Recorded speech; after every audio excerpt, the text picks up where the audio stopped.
साक्षात् परब्रह्म तस्मै श्री गुरवे नमः।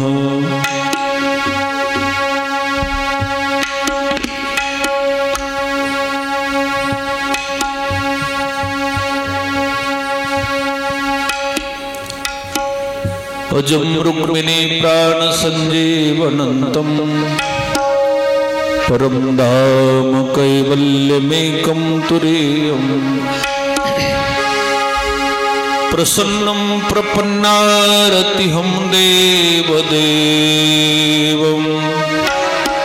परब्रह्मलिङ्गं भजे पाण्डुरङ्गम्। अलंकापुरीरम्य सिंहासनस्थं पदाम्भोज तेजस्प्रदीप्रदेशं विदिन्द्रादिदेवै सदा स्तूयमानं समाधिस्थमूर्तिं भजे ज्ञानदेवम्।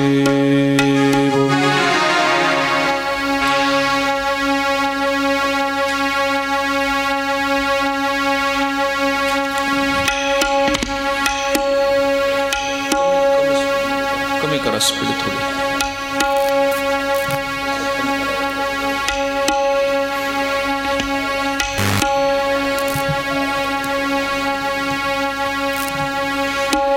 प्रभु तुम्ही महेशाची मूर्ती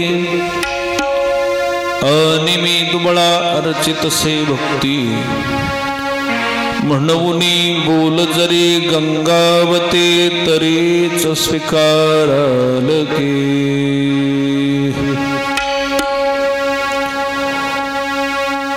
पुंडलिका वरदे हरि विठ्ठल देव तुकाराम पंढरीनाथ भगवान की माऊली ज्ञानेश्वर महाराज की जगद्गुरु तुकाराम महाराज की सद्गुरु चंद्रशेखर बाबा की श्री संत भगवान बाबा की सद्गुरु वामन बाहू महाराज की प्रस्तुत कथेचा प्रसंग आहे।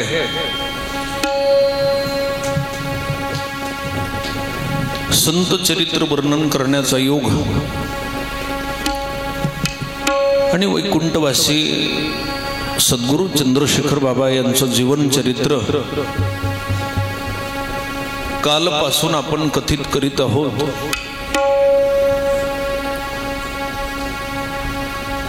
चालू असणारा आहे यज्ञ सोहळा आणि या यज्ञ सोहळ्यातील आजचा हा दुसरा दिवस।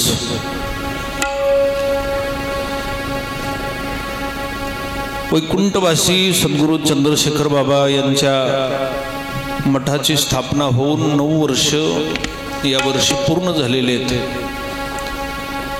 9 वर्षाचा कार्यकाळ पूर्ण झालेला आहे आणि 9व्या वर्षी सद्गुरु चंद्रशेखर बाबांचं चरित्र तोडक्या मोडक्या वाणीनं जशी काही चंद्रशेखर बाबा बुद्धी देतील तसं मी मांडण्याचा प्रयत्न करीत आहे। तसं चरित्र तर कालही सांगितलं,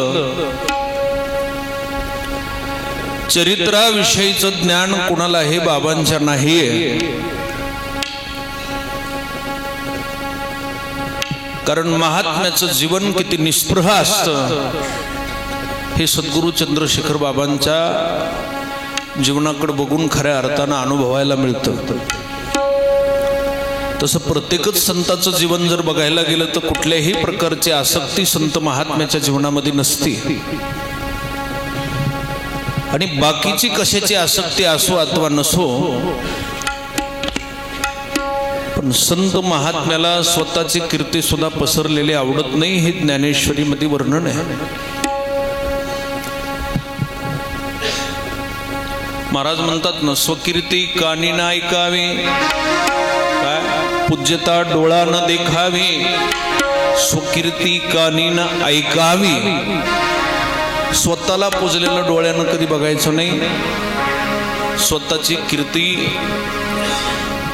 कानावर वर्णन झालेली साधकानं कधी ऐकायची नाही.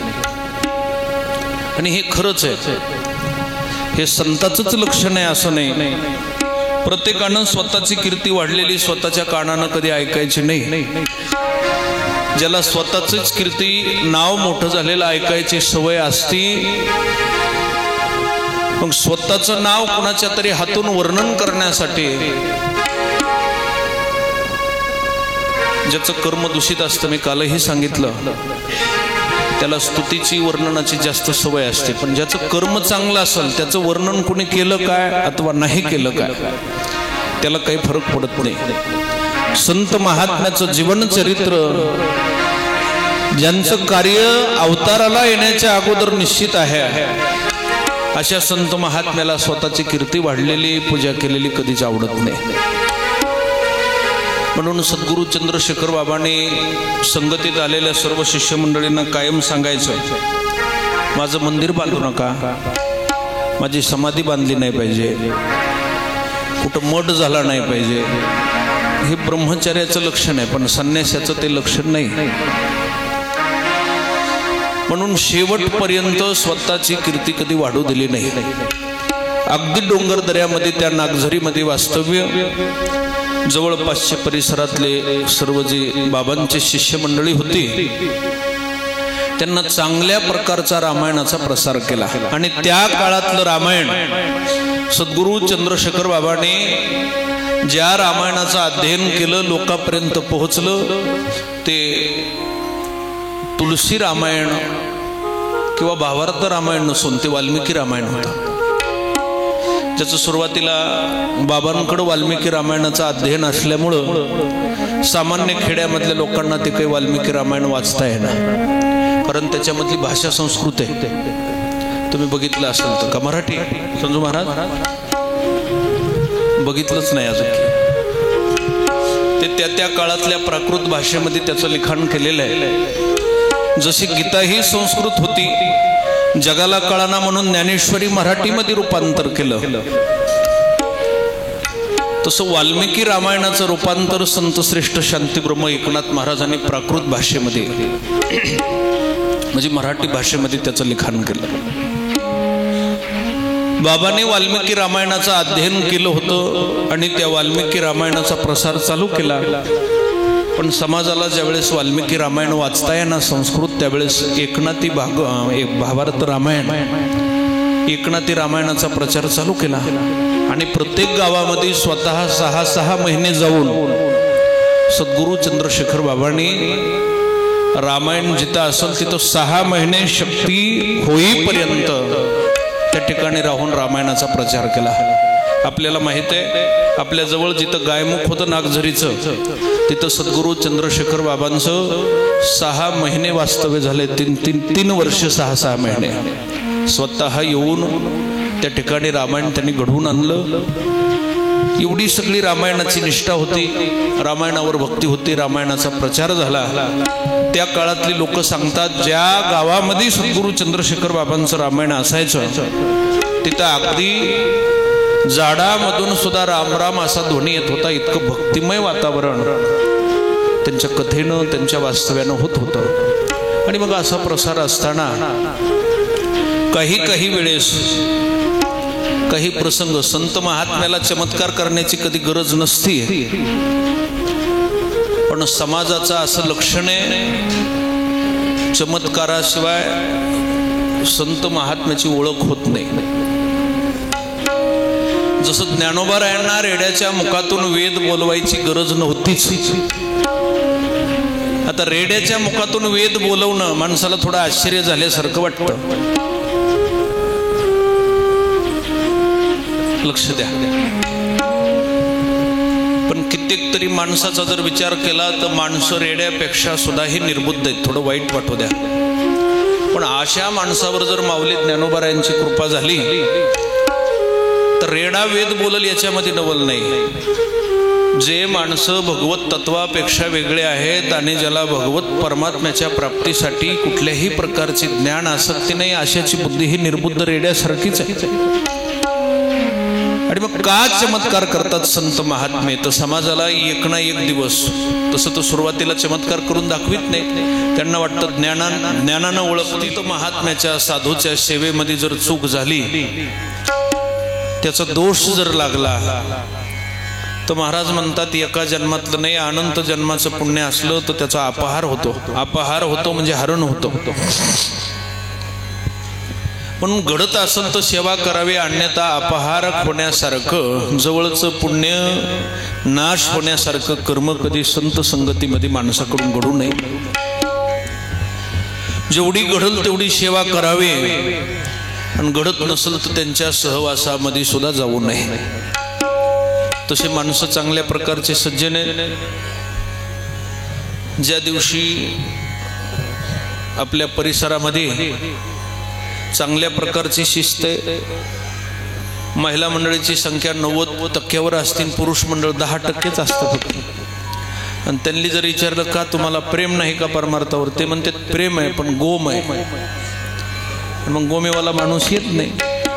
आपलं पंचकृषीतलं महिला मंडळ चांगलं आहे, महिला मंडळ जास्त प्रमाणात येतं.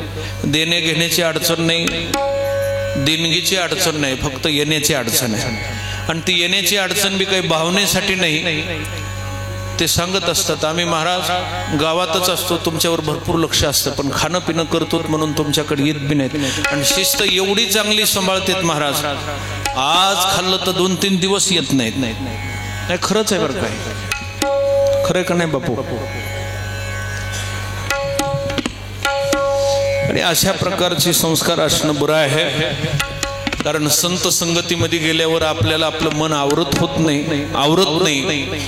आणि साधूला ते जमत. इथं आल्यावर बंधन असतात, तंबाखू खाऊ नका, पुढे खाऊ नका, अमुक करू नका, वाईचाळ काहीतरी बोलू नका, हे बंधनं असतात. आणि हे बंधनं माणसाला जरी वेगळे वाटले तरी ते प्रत्येकाच्या हिताचे आहेत.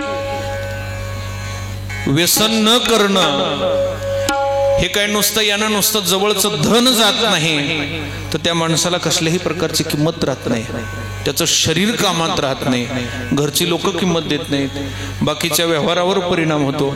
तो बाजाराच्या दिवशी सकाळपासून संध्याकाळपर्यंत जरी बिचारा फिरला तरी त्याला 1000 रुपये सुद्धा कोणी देऊ शकत नाही. ही समाजामध्ये सुद्धा त्याची कुठली किंमत राहत नाही, हे लक्षात ठेवा. म्हणून मनुष्य जीवनामध्ये संत संगतीमध्ये वास्तव्य करायचं असेल तर माणसानं पथ्य पाळायला पाहिजेत. वैकुंठवासी सद्गुरू चंद्रशेखर बाबांनी असे नाना तऱ्हेचे उपदेश त्या भागामध्ये केले. जिथं जिथं जात होते तिथं तिथं चांगल्या सुखासाठी आनंदासाठी बाबांनी काही करायचं. पायी चलत जाऊन शिष्य मंडळीला भेटी देत असत. कुणाच्या कधी वाहनाची आसक्ती केली नाही, कुणाकडून पैशाला स्पर्श करून घेतला नाही, असं निस्पृह जीवन जगलं. पण त्यांच्याही जीवनात काही अडचणी आल्या नाहीत असं नाही. जसं संत महात्म्याचं सामर्थ्य आहे, पण प्रत्येकाला ते सामर्थ्य कळलं असं काही सांगता येत नाही. वेगळं वर्णन करून सांगत नाही. बाबांचे 10-5 प्रसंग आहेत की रामायण सांगत असताना बाबांना मारहाण झाली. साधू कधी दुसऱ्याचं घडलेलं सहन करीत नाही. चालू रामायणामध्ये स्टेजवर बाबांना मारहाण करण्यात आली होती एक वेळेस. पण तरी सुद्धा संताचं अंतकरण, साधूचं अंतकरण शुद्ध असतं. आणि तसं जर सांगायला गेलं तर ज्या साधूला, ज्या महाराजांना वारकरी संप्रदायाच्या पंथावर चलत असताना नाना प्रकारचे त्रास असतातच. आता चंद्रशेखर बाबांचं बी चरित्र तुम्ही ऐकलंय. जसे औंड्याच्या मठावर बसले तेव्हापासून जे संकट चालू झाले होते, नाना प्रकारची संकट येत राहिले. पण कितीही संकट आले तरी भक्ती मार्गाचा विस्तार करण्यासाठी जे पूर्ण जीवन व्यतीत करायचं होतं ते थांबवलं नाही. आणि अशा प्रकारचं कार्य चालू होतं. एक वेळेस नागझरीच्या शेजारी कावळूचीवाडी नावाचं एक छोटंसं गाव आहे. आणि त्या गावामध्ये एक वेळेस बाबाने विनंती केली की तुम्ही 1 दिवसाचा तरी भंडारा करीत जा, थोडंसं अन्नदान होईल. त्या लोकांनी सांगितलं, म्हणले महाराज गावाची परिस्थिती नाही. त्या काळात बुंदीचा तर स्वयंपाक कुठं होतच नव्हता महाराज, इतकी परिस्थिती कठीण होती, हे लक्षात घ्या. गव्हाच्या कण्या काय असेल ती गव्हाचा शिरा करून लोक खायचे, इतकी परिस्थिती नाजूक होती. त्या लोकांनी सांगितलं, म्हणले महाराज गावची परिस्थिती नाही, अत्यंत गरीब गाव आहे, आम्ही एक दिवसाचा भंडारा सुद्धा करू शकत नाही. कावळूची वाडी माहीत असेल, जे दिंडीमध्ये लोक येतात त्यांना माहिती कावळूची वाडीची सगळ्या लोकांची ओळख आहे. लोक काही तयार व्हायनात. मग बाबांनी सांगितलं, म्हणले मी कुठूनही आणतो पण एक दिवसाचा भंडारा तुम्ही करा. मग बाहेरून लोकांनी काही तयार झाले, त्या कावळूची वाडीला भंडाऱ्याचा अन्नदानाचा कार्यक्रम झाला. तुम्हाला कावळूची वाडीच्या कोणाची जर जुन्या माणसाची भेट झाली तर हा प्रसंग तुम्हाला सगळ्याला ते सांगतील, लक्ष देऊन ऐका. भंडाऱ्याचा कार्यक्रम झाला आणि भंडाऱ्याचा कार्यक्रम झाल्यानंतर आता त्या काळामध्ये पात्र द्रोणाची काही सोय नव्हती. आपापल्या घरच्या 4-5 पराती घेऊन यायचे आणि त्याचं जेवण मंदिरापुढं करायचं. एक देवराव बिकड नावाचा माणूस होता, त्यानं त्या घरच्या पितळाच्या पराती काही ताटं जी होती ते आणून दिले होते आणि त्याच्यामधले 10-5 ताटं कोणीतरी चुरून नेले महाराज. आता माईकची त्या काळामध्ये सोय नव्हती, पण गाव सगळं लहान गाव आहे कावळूची वाडी, जर कोणी बघितलं असेल तर. पुन्हा त्या गावातल्या लोकांनी सांगितलं लोकांना, कोणी जर 4-5 ताट पितळाची तांबेत काही कोणी जर चोरले असतील तर ते घेऊन आणून परत आणून द्या. आणि असे जर माणसामध्ये देव वाटत नसतील तर चुकीनं गेले तर असं समजू आम्ही, पण परत आणून द्या. असं ज्यावेळेस पुन्हा सांगितलं, एका माऊलीनं ते महाराज भांडे नेऊन घरामध्ये एकदम पाठीमागालच्या भिंतीला उभा केले होते. लक्ष द्या. 1-2 तास वाट बघितली तरी काही ते भांडे परत आणून दिले नाहीत. मग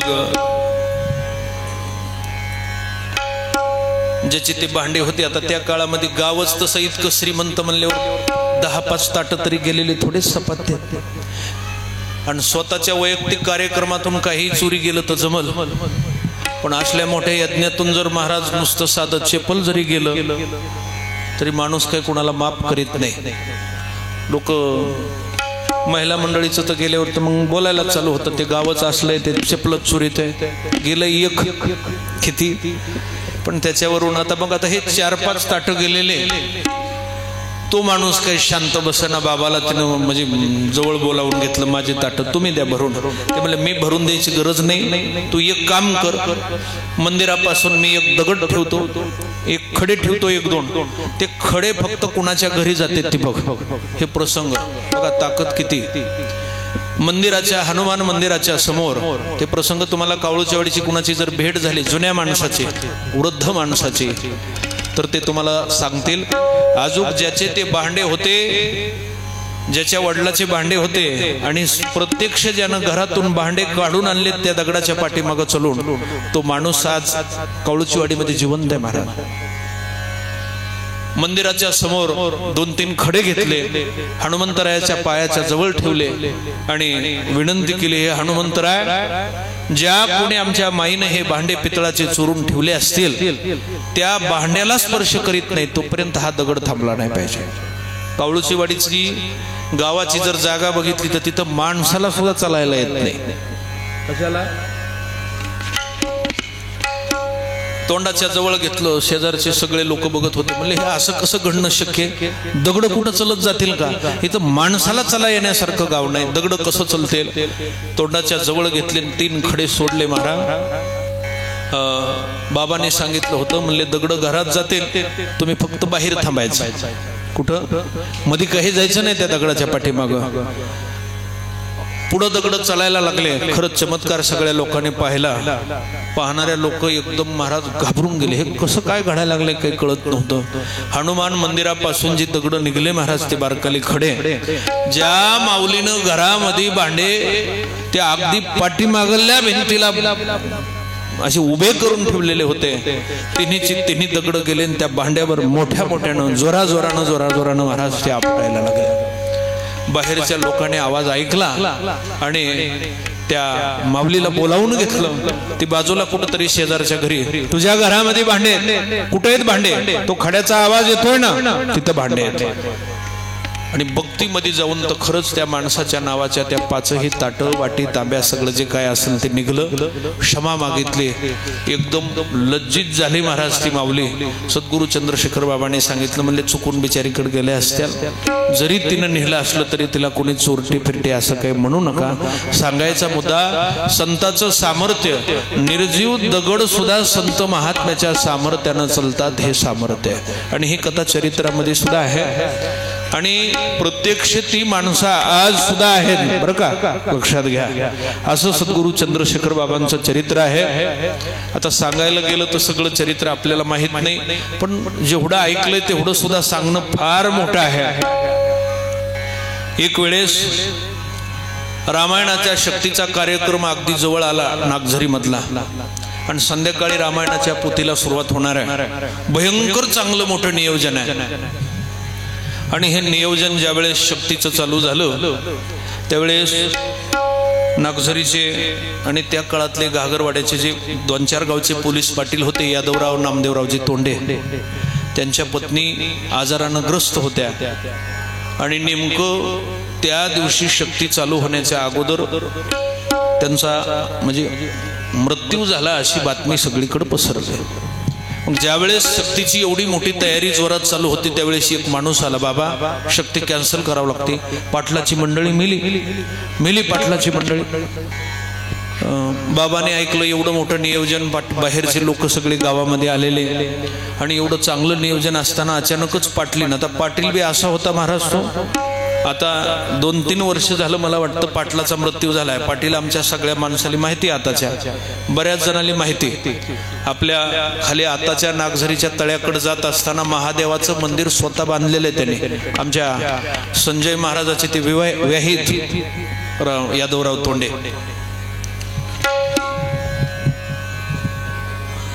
अत्यंत श्रीमंत घर आणि ती पत्नी अचानक मरण पावली. ही बातमी ऐकली, बाबांच्या जवळ बातमी पोहोचली. म्हणले पाटलीन मेली. बम महादेव म्हणले जागेवरून बसलेले होते.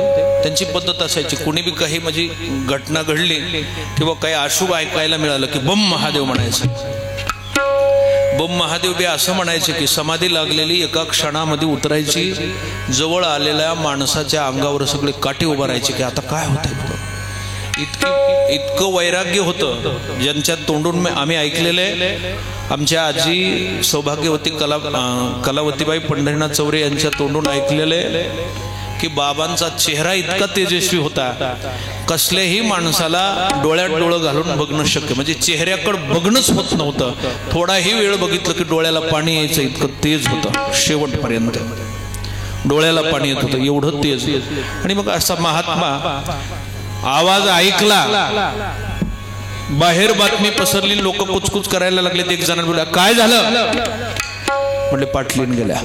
अरे काहीतरी खोटी बातमी पसरू नका, आजपासून 4 वर्ष पाटलीन मरत नाही. किती वर्ष? आणि तिकडं तर तयारी चालू केली महाराज, मेले म्हणून पुढची तयारी. बाबा पाटलीन गेल्या, तयारी चालू आहे, कशी मरती ती बघू. हातामध्ये ते घ्यायची बाकडी जी होती, ते हात टेकायला जे साधूला असतं, कुबडी म्हणतात त्याला, कुबडी. कमंडलू उचललं, कमंडलू मध्ये राख होती. मंदिरावरून भगवी लुंगी घातलेली, अंगावर वरून महाराज उपरणं घातलेलं आहे, मस्तकावर जटा बांधलेल्या नव्हत्या, मोकळ्या सोडलेल्या जटा. बाबांच्या जटा इतक्या लांब होत्या, असं सांगतात चलत असताना पार खाली कमरेपर्यंत येत होत्या, इतक्या लांब जटा होत्या. वरी बांधून तेवढ्या शिल्लक राहत होत्या. सगळ्या जर सोडल्या तर खाली जमिनीला टेकत होत्या, इतक्या जटाला. आणि ज्या वेळेस हातामध्ये कुबडी घेतली आणि त्या पाटलाच्या घराकडे यायला लागले, दरवाजातून पाय मध्ये टाकणार तेवढ्यामध्ये जीव गेलेल्या पाटलीनीनं पुन्हा पाणी घेतलं महाराज. पाणी घेतलं, डोळे उघडले. आणखी 4 वर्ष मरणार नाही म्हणले होते. 4 वर्षाचा एकही कमी दिवस राहिला नाही. बरोबर 4 वर्षाला तिचं पुन्हा देहावसान झालं. चांगली झाली पाटलीन महाराज पुन्हा. हे लक्षात ठेवा, हे संत महात्म्याचं जीवन चरित्र आहे. आपल्याला त्याचं पूर्ण महत्व माहीत नाही आणि हे आम्हाला बी सगळं काही माहीत नव्हतं. सगळ्याकडून ऐकून ऐकून याचा संग्रह करायला जवळपास 9-10 वर्षाचा काळ गेला. कारण संत महात्म्याचा इतिहास जर माहीत नसला तर त्यांचं स्वतः तर काही ते पसरीत नव्हते, पण ज्यांनी ज्यांनी त्यांचे अनुभव घेतलेले आहेत ते खऱ्या अर्थानं सगळ्या माणसाच्या भेटी झाल्यामुळे हे बाबांचं चरित्र आपल्या पुढे निघलं.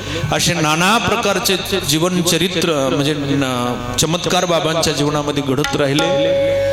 वयाची बरीचशी वर्ष गेलेली होते.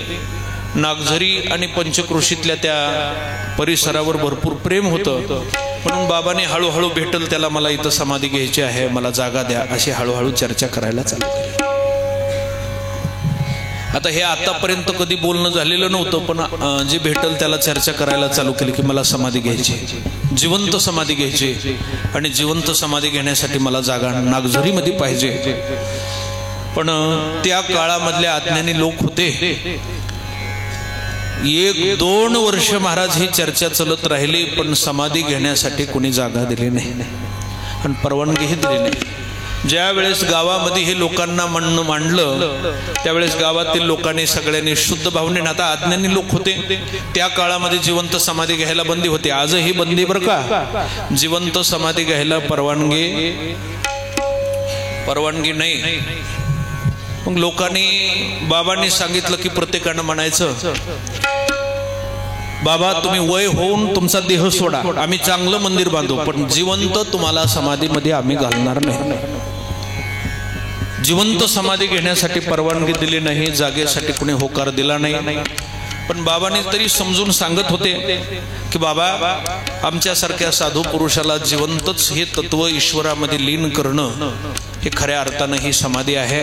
जशी माऊलीने घेतली, माऊली सुंदर वर्णन केलेले ना, ज्ञानदेवई घेतले दान बाबा बाळचंदू, हृदय धरुणिया ध्यान बाबा बाळचंदू, समाधी बैसला निर्वाण बाबा बाळचंदू, कथा कीर्तन करीतो बाबा बाळचंदू. काय केलं? जिवंत असताना जोपर्यंत शरीरामध्ये प्राण आहे तोपर्यंत भगवंताची आठवण करीत करीत करीत करीत आपलं हळूहळू शरीराची पूर्ण क्रिया बंद व्हावी अशी आमची मनोमनी इच्छा आहे. म्हणून आम्हाला संजीवन समाधी घेण्याची इच्छा आहे. नागझरीमध्ये समाधी घेण्यासाठी जागा दिली नाही, जीवाची वाडीमध्ये विचारणा केली, तिथंही जागा दिली नाही. कावळूची वाडीमध्ये विचारणा केली, त्याही लोकांनी होकार दिला नाही. घागरवाड्यामध्ये विचारलं, तिथंही सुद्धा कोणी होकार दिला. मग थोडं त्या परिसरावर नैराश्य झालं, नाराजी झाली. 1-2-3 महिने बाबा नागझरीला आलेच नाही. मग आता एक सेवा करणारे घर बरेच होते, पण 40 वर्ष जवळपास वैकुंठवासी पंढरीनाथ चौरे आमचे आजी आणि आजोबा आता ते संत महात्म्याच्या सेवेमध्ये लीन झालेले आहेत. त्याचा काही मोठेपणा नाही, पण खऱ्या अर्थानं आमचं जीवन खऱ्या अर्थाने कृतार्थ झालंय की ज्या कुळामध्ये जन्माला आम्ही आलो होतो त्या आमच्या आजी आणि आजोबांनी 40 वर्ष एक शब्दानं बाबाला न दुखवता 40 वर्ष सेवा केली अखंड. त्यांचं खऱ्या अर्थानं पुण्य आहे. आपण संत महात्म्याला साधूला कधी एक दिवसभर सांभाळणं शक्य नाही, तर 40 वर्ष सेवा त्यांनी अखंड केली. 3 महिने ज्यावेळेस बाबा नागझरीला आले नाही त्यावेळेस बाईनं 7 दररोज वाट बघत बसायचं, कुणीकडून येतील. भगव्या कपड्यावाला माणूस कुणीकडून तरी दिसला, आता रस्ते काय त्यावेळेस वाहनं फिरणं काही नव्हते, कुणीकडून तरी बाबा येतील. दिवसभर वाट बघत बसायचं आणि बाबांचं काही येणं झालं नाही. 3 महिने आले नाही.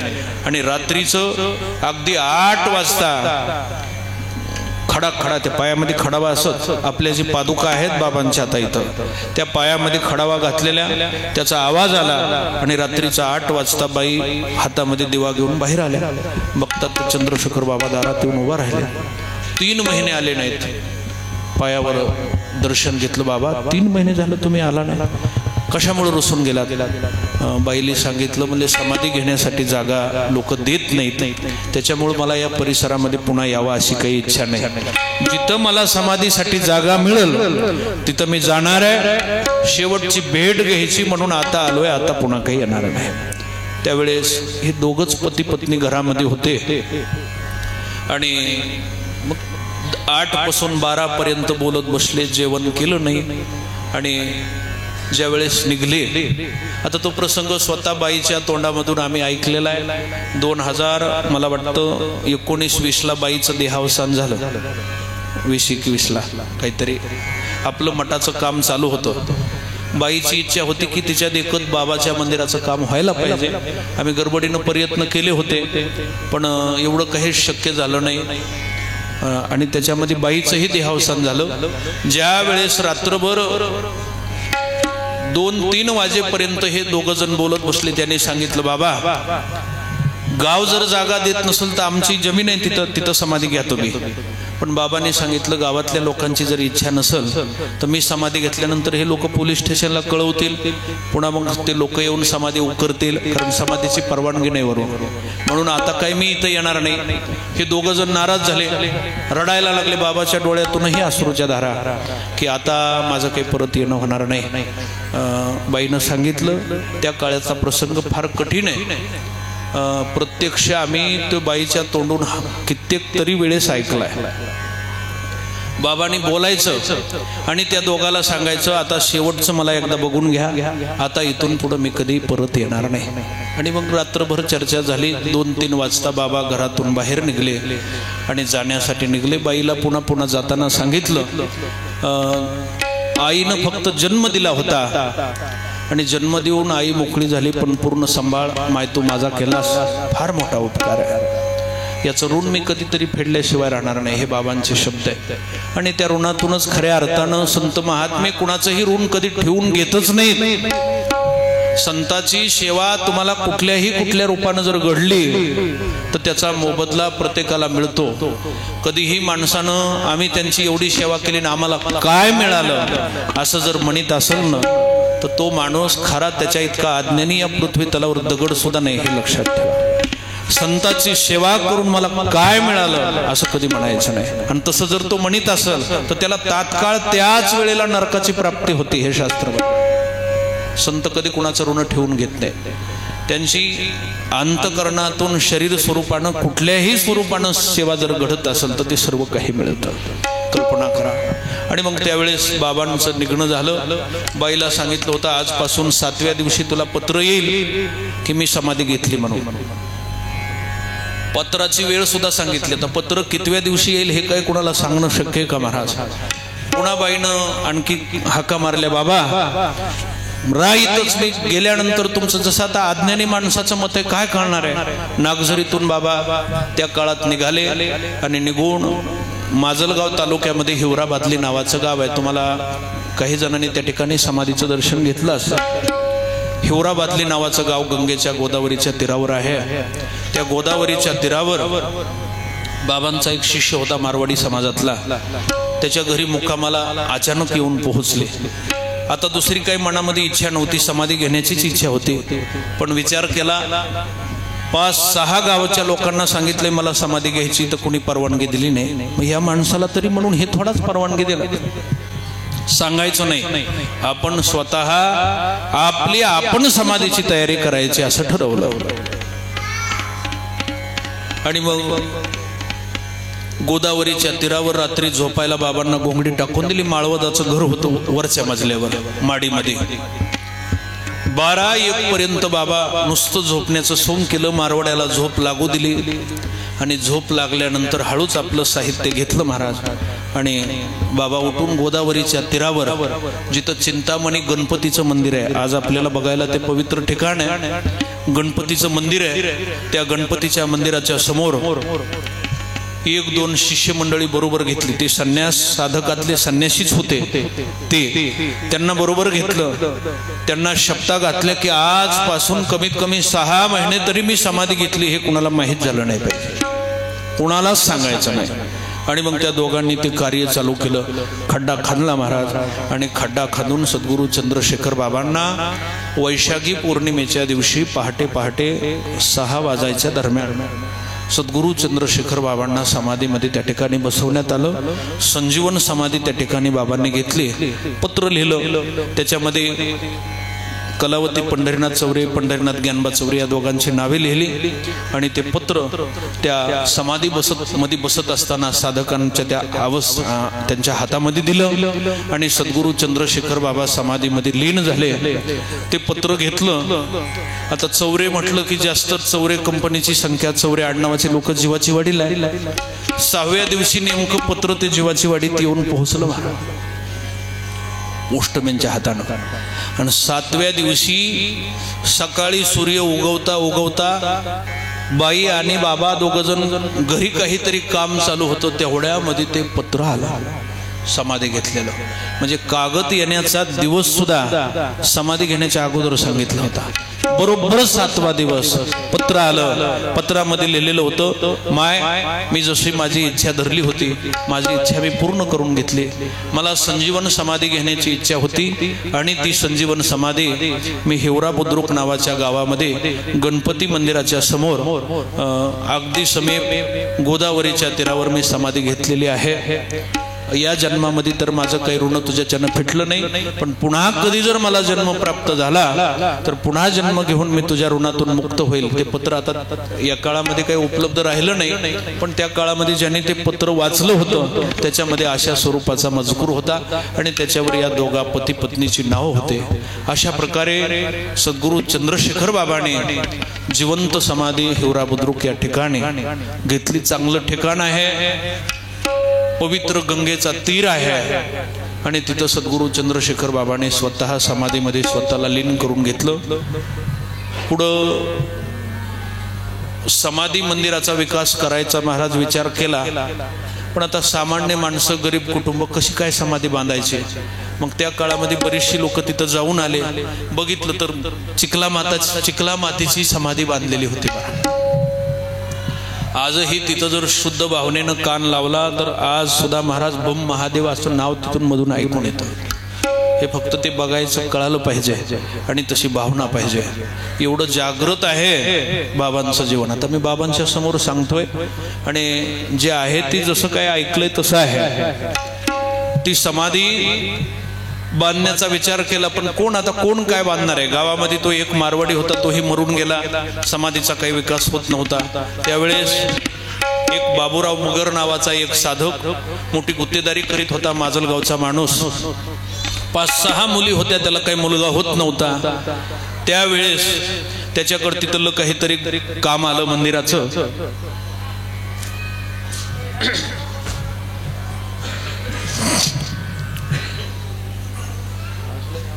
इथं नाही जमत, राहू द्या. बघा जरा पुन्हा थांबा, लाईट वाल्याला फोन करा ना.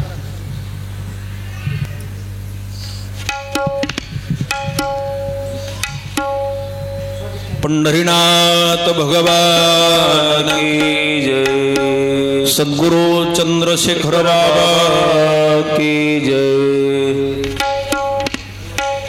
तो बाबूराव मगर नावाचा गुत्तेदार, त्याला त्या समाधीचं कंत्राटचं काम आलं.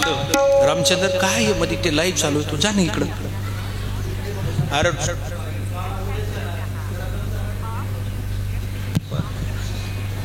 थोडं थांबा, हे आपलं बंद झालं की ते चालू करू.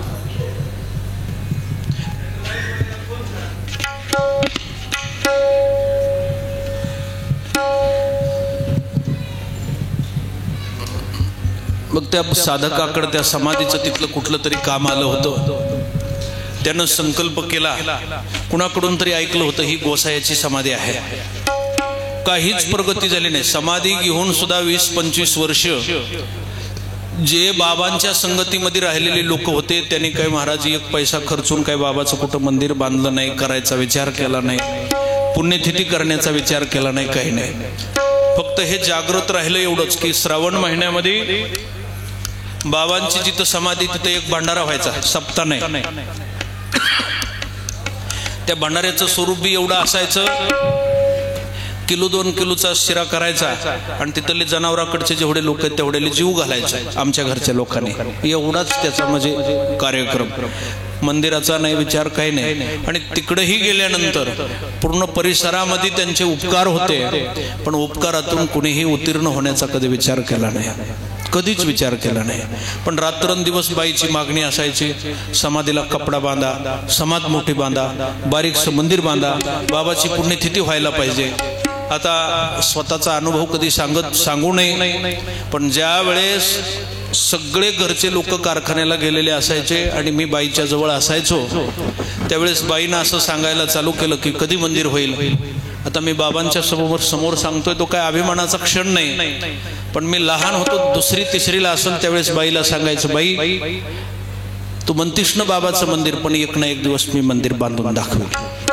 बाईनं हसायचं. परिस्थिती इतकी कठीण आहे, इतकी परिस्थिती कठीण आहे की समाधीवर कपडा झाकायची सुद्धा घरची परिस्थिती नाही, आणि कोण मंदिर बांधणार आहे. पण मी पुन्हा सांगायचं, हसत हसत म्हणायचं, मी मंदिर बांधेल, मी मंदिर बांधेल. आणि नुसतं मंदिर बांधित म्हणत नसं तर दगडाची मंदिरं सुद्धा मी बाबांची भरपूर केलेली आहेत. आमच्या नागझरीमधल्या लोकांना माहिती आहे, मी लहानपणापासून नुसते दगडाचीच मंदिरं बांधित होतो.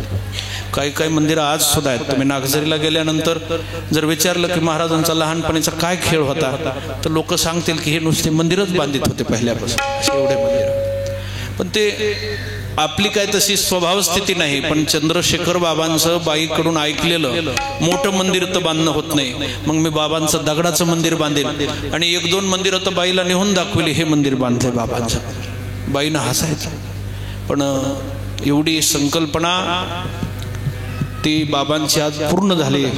हे खऱ्या अर्थानं एक सद्गुरू चंद्रशेखर बाबांचे ऋण आहेत. आज शब्द बोलणं कठीण होते की इथं सुद्धा आल्यानंतर कधी एवढं मंदिर होईल असं वाटलं नव्हतं, पंढरपूरला जागा होईल असं वाटलं नव्हतं, कधी दिंडी पंढरपूरला जाईल असं वाटलं नव्हतं, मी कीर्तनकार होईल असं वाटलं नव्हतं. पण गळ्यामध्ये साधी माळ सुद्धा नव्हती 8 वर्षापर्यंत मला.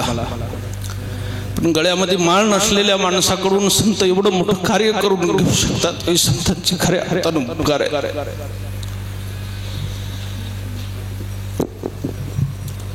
कारण खरं सांगायचं, मला 8-10 वर्षापर्यंत गळ्यामध्ये माळ सुद्धा नव्हती माझ्या.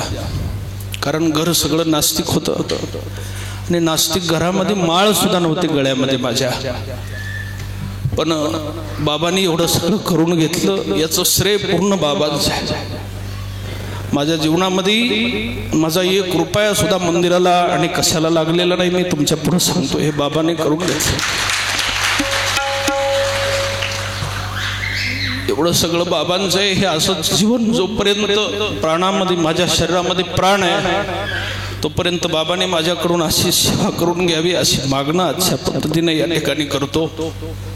जास्त काही बोलू शकत नाही, कारण बाबांचे ऋणच एवढे आहेत, एवढे मोठे उपकार. सांगायचा मुद्दा आता सांगू वाटत नाही. ज्यावेळेस पांघरी कारखान्याला आई वडील कारखान्याला होते, त्यावेळेस रस्त्यानं चाललेली मोटरसायकल जरी बघितली तरी वाटायचं हे कधी घेणं होईल आपल्याला. आपली परिस्थिती इतकी कठीण आहे, आपल्याला कधी मोटरसायकल तरी खरेदी करणं होईल का. पण संत महात्म्यांचे उपकार फार मोठे आहेत महाराज. ते उपकार जाणा. बाबांची ओळख माझ्या जीवनामध्ये झाली, माझ्या जीवनाचं सोनं झालं. म्हणून संतांची ओळख तुम्ही करून घ्या, तुमच्या सगळ्याचं सुद्धा सोनं झाल्याशिवाय राहणार नाही. त्या समाधीचं प्रसंग थोडा बदलतो. समाधीचं ज्यावेळेस त्या काम गुत्तेदाराकडे आलं, त्यावेळेस त्याला सांगितलं कुणीतरी की एका गोसायाची कोणाची तरी समाधी आहे, आणि ते असं लोकांचं म्हणणं आहे की तिथं जर नवस केला तर पूर्ण होतो. तो माणूस जिवंत आहे आता. चंद्रशेखर बाबा प्रोपायटर नावाचं दुकान आहे माजलगावला.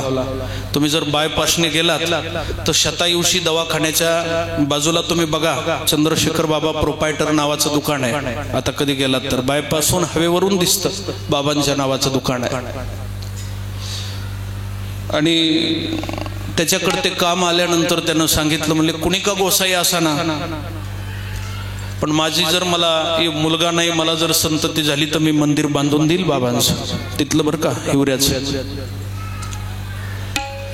आणि मग असा संकल्प केल्यानंतर 6 मुलीच्या पाठीमागं त्याला मुलगा झाला. त्या मगर नावाच्या माणसानं बाबांचं सुंदर मंदिर, त्याला कलरला आणि कळसला सुद्धा पैसा दुसऱ्याचा घेतला नाही, स्वतः बांधून काढलंय तिथलं मंदिर. आपल्या मंदिराच्या अगोदर तिथलं मंदिर बांधलेलं आहे. तो माणूस इथं गुरुवारी भरपूर वेळेस येत होता. आता हे काम पडलं तर ते उद्याच्याला कार्यक्रमासाठी हजर राहणार आहेत ते मगर. त्यांनी बाबांचं तिथलं मंदिर बांधलेलं आहे. अशा प्रकारे आता इतकं सगळं बाबांचं जीवन चरित्र हे सांगणं शक्य नाही. जशी काही बाबांनी बुद्धी दिली तसं त्यांच्या जीवनावर प्रकाश टाकण्याचा प्रयत्न केला. आणि खरं सांगायचं म्हटलं तर माणसं विचारतात की चोंडीमध्ये चंद्रशेखर बाबा कसे, चोंडीचा काय संबंध आहे, चंद्रशेखर बाबा इथं राहिले होते का, इथं काय आले होते का कधी. तर हे संत महात्म्यांचं जीवनच असं आहे महाराज. जन्म भीमा कोरेगावला सातारा जिल्ह्यामध्ये झाला, मठ औंड्याला, राहणं नागझरीला, समाधी हिवराबादलीला आणि मठ चोंडीला. हे असं व्यापक स्वरूपाचं जिथं जातील तिथं संत महात्मे त्यांचं कार्य. आणि संतांचं जीवन कुठेही जरी गेले तरी त्यांना कुठल्याही प्रकारची कमतरता उणीव कधी पडत नाही. म्हणून इथं काही मंदिर बांधण्याचा संकल्प नव्हता, पण जसं इथं आलो तसं हळूहळू सगळ्यांचं सहकार्य मिळालं तुम्हा सर्व मायबापांचं. आणि कधी एकदा एवढं मोठं मंदिर होऊन गेलं काही कळालं नाही. ते बाबांनी करून घेतलं. आणि विशेष म्हणजे लॉकडाऊनच्या काळामध्ये हे मंदिर झालंय. याला कुणाकडे ही अपेक्षा केलेली नाही. आणि आणखी ऐका, मंदिराचं मठाचं पूर्ण काम झालंय आतापर्यंत, पण कुणाला सुद्धा या वाणीनं तू एवढी देणगी दी म्हणून आणखी मागणं केलेलं नाही. कधी कुणाला अभिमान वाटत असेल की माझ्यामुळे हे झालंय, एवढं आम्ही मागणं केलेलं नाही. आणि पुन्हाही इथून पुढेही कधी मागणार नाहीत. बाबांचं चरित्र, त्यांचं कार्य असंच उत्तरोत्तर बाबा करून घेतील अशी अपेक्षा करतो. झालेली ईश्वर सेवा, जी काही बाबांची चरित्र कथा सांगण्याचा प्रयत्न केला ती सद्गुरू चंद्रशेखर बाबांच्या चरणी समर्पित. पुनश्च एकदा तुम्हा सर्व मायबापांना अंतःकरणापासून धन्यवाद. चांगल्या प्रकारचं सहकार्य सगळे करतायत आणि असंच आपल्या मठाचं कार्य उत्तरोत्तर वाढावं अशी बाबांच्या चरणी मी प्रार्थना करतो. सेवेला पूर्ण शेवटची विनवणी संत जनी परिसावी विसरतो न पडा माझा देवा तुम्हासी विसरतो न पडावा माझा देवा तुम्हासी. शेवटते विनवणे शेवटते विनवणे संत जनी परिसावी संत जनी परिसावी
पडिलो पाया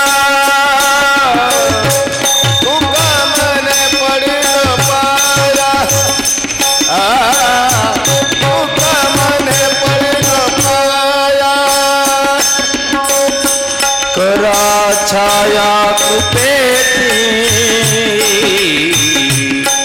कराच्या या कृपेची विसरतो न पडावा विसरतो न पडावा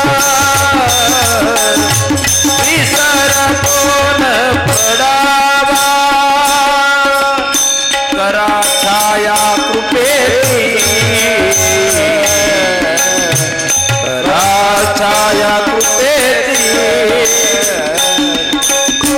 विसरतो न पडावा विसरतो न पडावा पडावा विसरतो न पडावा माझा देवा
तुम्हासी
मान सोने मात्रे मान कामना पूर्ती जय देव जय देव रत्न खचितवारात गौरे कुमारा चंदनाचे कुमकुमेश्वरा गणित मुकुट शोभतोवरा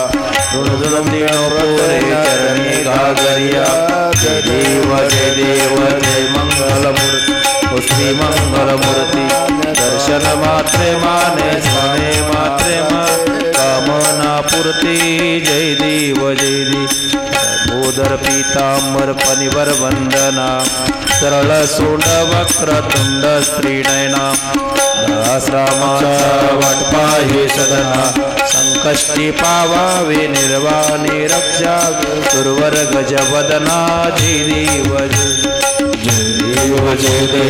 जय मंगलमूर्ती हो श्री मंगलमूर्ती दर्शन माते मान सोने माते कामना पूर्ती जय देव अवतार घेऊन मृत्यू लोकाशी चंद्रशेखर नाव ठेवले माणस तपसाचे ज्ञानी हरणीशी लाविले हो जन सन्मार्गासी जय देव योगीनाथ आरती वाळू भावाती वाळू श्री गुरुनाथ जय देव करोनी श्री दत्तापास प्रसन्न केले औदुंबराज रामायण सांगे मूढ जनासी त्या गेली माया गेली वनासी जय देव जय योगीनाथ आरती वाळू भावारती वाळू श्री गुरुनाथ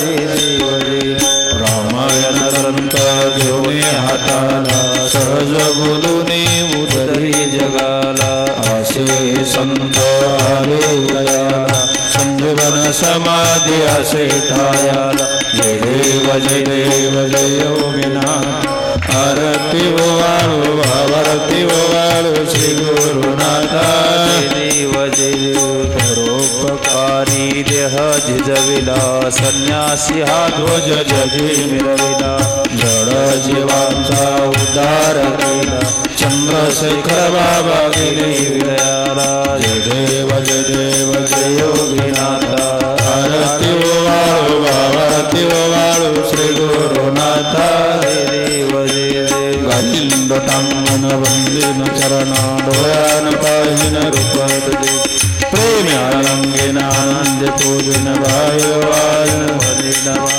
त्वमेव माता पिता त्वमेव बंधु सखा त्वमेव विद्या द्रव त्वमेव सर्वं मम देवदेव कायेन वाचा मनसेन्द्रियेण बुद्ध्यात्मना प्रकृति स्वभाव करोमि यत् सकलं परस्मै नारायणाय समर्पयामि अच्युतं केशवं रामनारायणं कृष्णदामोदर वासुदेवाय श्रीधरमाधवं गोपिकावल्लभं जानकीनायकं रामचन्द्र भजे हरे राम राम राम हरे कृष्ण कृष्ण